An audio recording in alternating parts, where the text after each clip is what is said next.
11वीं शताब्दी के अंदर हमारे देश में, क्योंकि भारत एक धनाढ्य राष्ट्र था और धनाढ्य अब भी है, लेकिन उस समय में और आज में परिवर्तन आ गया।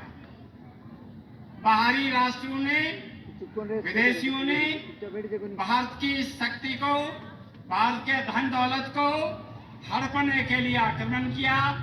मोहम्मद गौरी और गजनवी भारत आए 11वीं शताब्दी के अंदर और इतना बड़ा सोना चांदी अपने ऊंटों पर लाद करके ले गए जिसकी कोई हद नहीं। यही कारण था हमारे देश के ऊपर आक्रमण होने का और विदेशियों का आने का। मैं इस ओर आपका ध्यान आकर्षित करना चाहता हूं। उस समय के हमारे देश के शासक, देश के कर्णधार जो राज करने वाले थे, वो वास्तव में शक्तिशाली थे। मुसलमानों का आधिपत्य बढ़ा, देश में शासन हुआ। और मैं आपको कहना चाहता हूं या आगाह करना चाहता हूं, विचार कीजिए, वो राष्ट्र 500 वर्ष तक गुलाम रहा और जो राष्ट्र गुलाम होता है उसका समाज गुलाम, उसका साहित्य गुलाम और इसकी आजादी गुलाम। हमारे कोई अवसर नहीं मिला भारतीयों को। इस ओर मैं आपका ध्यान दिलाना चाहता हूं, हमारे शासक मुसलमानों ने जिस भारत पे आज अपना शासन जताया, उसका विरोध करने के लिए राणा सांगा का इतिहास आज भी हमारे सामने है, जिसके शरीर के ऊपर 80 घाव लगे। तीर का 80 घावों को सहन करते हुए भी वो लड़ता रहा अपनी मातृभूमि के लिए, अपने देश की आजादी के लिए। याद करिए महाराणा प्रताप का बलिदान। किसी ने कहा है कि भाई पुत्र जन्मे तो ऐसा जन्मो जैसे महाराणा प्रताप, जिसने मुसलमानों के साथ, अकबर के साथ देश की आजादी के लिए अपने प्राणों की न्यौछावर की और वो जंगल के अंदर अपने परिवार को लेकर के चला गया, जिसने घास की रोटियां खाई। ये देश के कर्णधार थे, ये देश के होनहार थे, ये बहादुर थे, ये युवक थे। वो कभी देश को गुलाम नहीं होना देना चाहते थे। आप याद रखिए उस बात को, जब अफ्रीका से गांधी जी आए और गांधी जी अफ्रीका गए, वहां पर काले और गोरों का भेदभाव चलता था।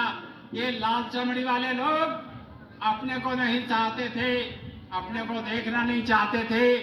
उनके प्रति, हमारे प्रति, भारत के लोगों के प्रति घृणा का विचार था। उन्हें काला कहते थे। याद करो उस इतिहास को।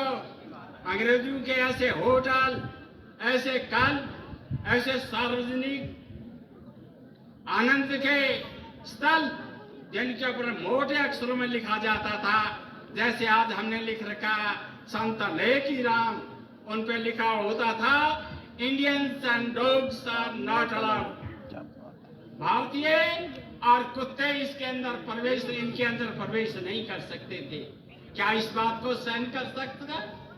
कोई आदमी सहन कर सकता है?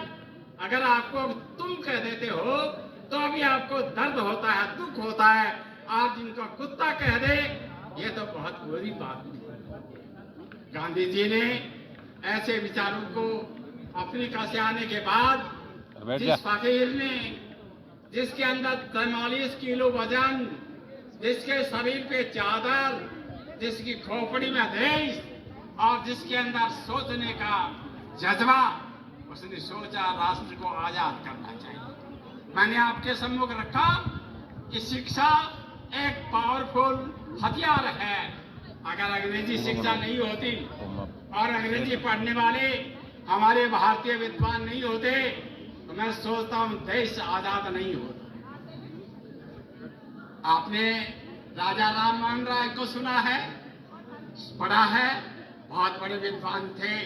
उन्होंने देश के अंदर जागृति पैदा की। हमारे देशभक्तों ने सन 1856 से सीतावन से हमारे देश के अंदर आजादी की लहर कायम हो गई थी, छपने के अंदर ऐसा अकाल पड़ा। कहते हैं राम और राज बराबर होता है। राम से ऐसी आशा की जा रही थी कि कुछ दिन पहले बरसात नहीं हुई, हमारे विचार और हमारे सबके विचार ऐसे हो गए, क्या होगा, अकाल नहीं पड़ जाए। लेकिन राम ने इतनी बड़ी दया की कि कल आपके बरसात हो गई। राम और राज बराबर है। सपने का अकाल आपने सुना होगा अपने बाप दादों से, पुराने लोगों से, ऐसा भयंकर अकाल था और तूने अपने बच्चों को फेंक दिया, खाने को अनाज नहीं मिला और नोलियां आपके क्या कमर के अंदर कसी हुई जो चांदी के सिक्कों से भरी हुई रह गई, खाने को अनाज नहीं मिला। उस अवस्था के अंदर भी अंग्रेजों ने भारत के लोगों के साथ में अन्याय किया, उनकी हेल्प नहीं की। ये एक ऐसा अवसर था और सबके दिल और दिमाग में ऐसा आया, इस शासन को कैसे फेंका जाए, ये देश से कैसे छोड़ा जाए। ये विचार बदला। बाल गंगाधर तिलक, दूसरे आपके क्या हैं शहीद, और ऐसे सरदार भगत सिंह, सुभाष चंद्र और दूसरे क्रांतिकारी लोगों ने कहा कि देश आजाद हो, और सुभाष चंद्र बोस ने ये कहा कि तुम मुझे खून दो, मैं आपको आजादी दूंगा, आपके राष्ट्र को आजाद बनाऊंगा और आप सबके साथ देश के अंदर अपने अमन चैन से रहोगे। ये एक बहुत बड़ी चुनौती थी। गांधी जिसकी आंधी भारत के अंदर आई, मैं कह रहा हूं आपको, गांधी जी ने ऐसा जगह जगह सभाएं की और उनसे अंग्रेजों के प्रति ऐसा माहौल बना दिया कि अंग्रेज भारत छोड़ करके जाएं और हमारा देश आजाद हो। आप नमक आंदोलन, दांडी यात्रा और उसके साथ साथ में देश के अंदर जो शासन अंग्रेजों का चल रहा था, ऐसा अत्याचारी शासन और ऐसा बहुत अपमानजनक शासन, उसको फेंकने के लिए, उसे हटाने के लिए उन्होंने अपने सब कुछ यातनाओं को सहन करते हुए, बहुत वर्षों तक जेलों में रहते हुए और उनके डंडे सहते हुए देश की आजादी के लिए कुर्बान की। गांधी ने कहा, आपको याद आया, इतिहास पढ़ा है, हमारे छात्र जानते हैं, आप पढ़ते हो, जलियांवाला बाग के अंदर आम सभा हो रही थी, जैसे आज अपने बैठे हैं इस तरह से बहुत शांतिपूर्ण सभा। उस सभा के ऊपर जनरल डायर ने ऐसी गोलियां फेंकी जो हजारों लोग वहां पर मर गए, हजारों महिलाएं अपने सुहाग की चूड़ियों को तोड़ दिया। ऐसी ऐसी अवस्था, ऐसा समय देखने को मिला। इसलिए आज के दिन की जो जरूरत थी उसको हमने प्राप्त किया। ये देश धनाढ्य देश है। गांधी जी ने कहा, विदेशी वस्तुओं का बहिष्कार करो, देशी वस्तुओं को अपने ग्रहण करो, करो और मरो, अंग्रेज जाओ, भारत छोड़ो। लोगों से कहा डू एंड डाई, मर जाओ देश के लिए। बहुत से कुर्बानी हुई, बहुत से देश मरे और बहुत से देशवासियों ने अपने प्राणों को बलिदान किया। ये देश तब आजाद हुआ था सन 47 14 को 12 बजे। हमारा ये तिरंगा जो आज लहरा रहा है, लाल किले के ऊपर ये झंडा लहराया और उस समय हमें आजादी का माहौल उत्पन्न हुआ। मैं कहना चाहूंगा, आजादी रावण की दादी, हिरण्यकुश की परदादी, अंग्रेजों के पाली पोसी नेहरू जी को पड़ा। ये नेहरू के हाथ में शासन, नेहरू के हाथ में झंडा, ये झंडा ऊंचा रहे हमारा विश्व विजय तिरंगा पारा, ये देश का सबसे बड़ा झंडा और प्रतीक, और उसके साथ आजादी साथियों और मेरे विद्यार्थियों और मेरे छात्रों, ये महंगी है। इसको कायम रखने के लिए जैसे वर्षा और धूप में आपको छत्ते को स्टैंड रखना पड़ता है, इसी प्रकार से आजादी के लिए आपको तैयार होना चाहिए। आपके विचार आजादी को अखंड और आजादी को कायम रखने के लिए, बलिदान देने के लिए तैयार रहिए। भारत एक ऐसा राष्ट्र है, बड़ा भारत ऐसा नाट्य राष्ट्र है, और जिस देश में गंगा बहती है उस देश के बासिंदे हैं हम, और जहां से पाप का निष्ठान होता है। विद्यार्थियों, आप नए भारत के, आजाद भारत के बालक हो, तुम्हें पता नहीं है 1856 का अकाल, जिस समय लोगों को खेजड़ियों के छोड़े खाने के लिए नहीं मिले, जैसे चोरियां गुहाड़ के अंदर कोठा चुचकारती है ना, इस तरह से खेजड़ियों को चुचकारते थे। ये खेजड़ी हमारी है, उसके झोड़े उतारो और उसको सुखाओ और कूटो और खाओ। ये नौबत हमारे देश ने देखी जब देश आजाद हुआ, और उस समय देश के सामने बड़ी चुनौती थी।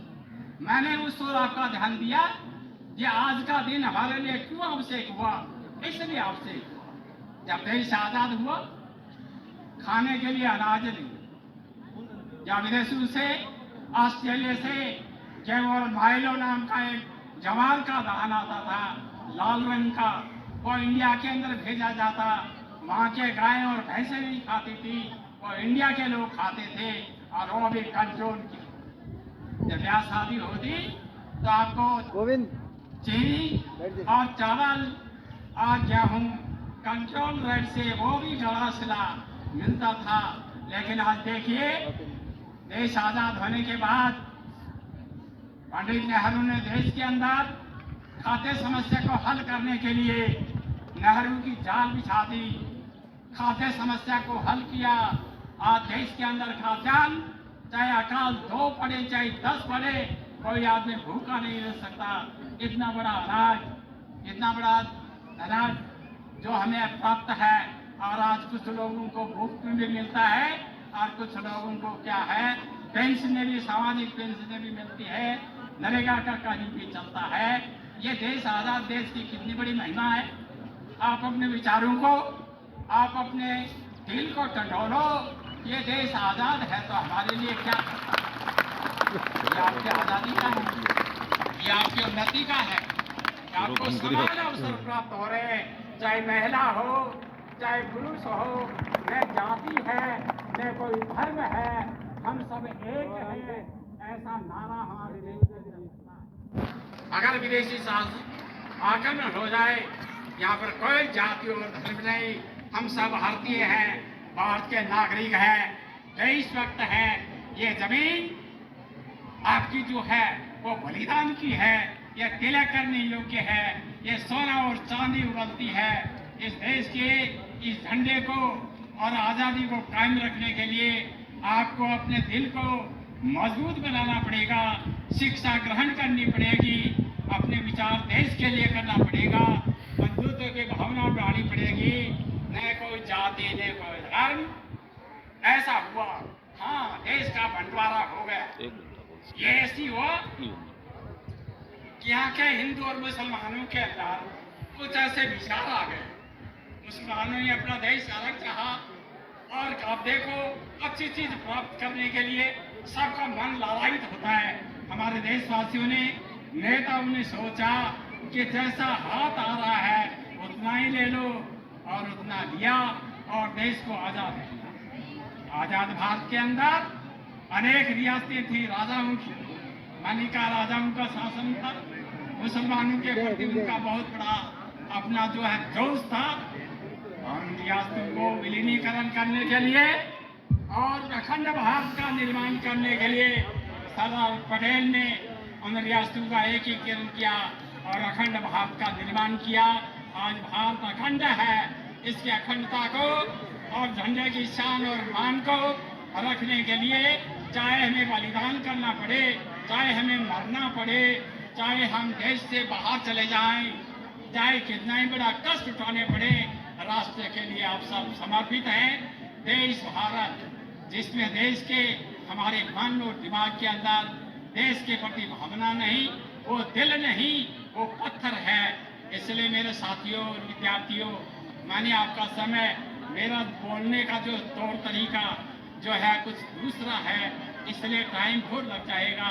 मैं आपसे यही कहना चाहूँगा, झंडा और हमारी आज़ादी अखंड रखो, इसको कायम रखो। इन्हीं शब्दों के साथ जय भारत, जय भारत। बहुत बहुत धन्यवाद श्रीमान धनराज जी का। आगे के कार्यक्रम के लिए मैं बुलाऊंगा पुनीत कक्षा 8 का जो विद्यार्थी है जच्चा चौधरी। आगे जी।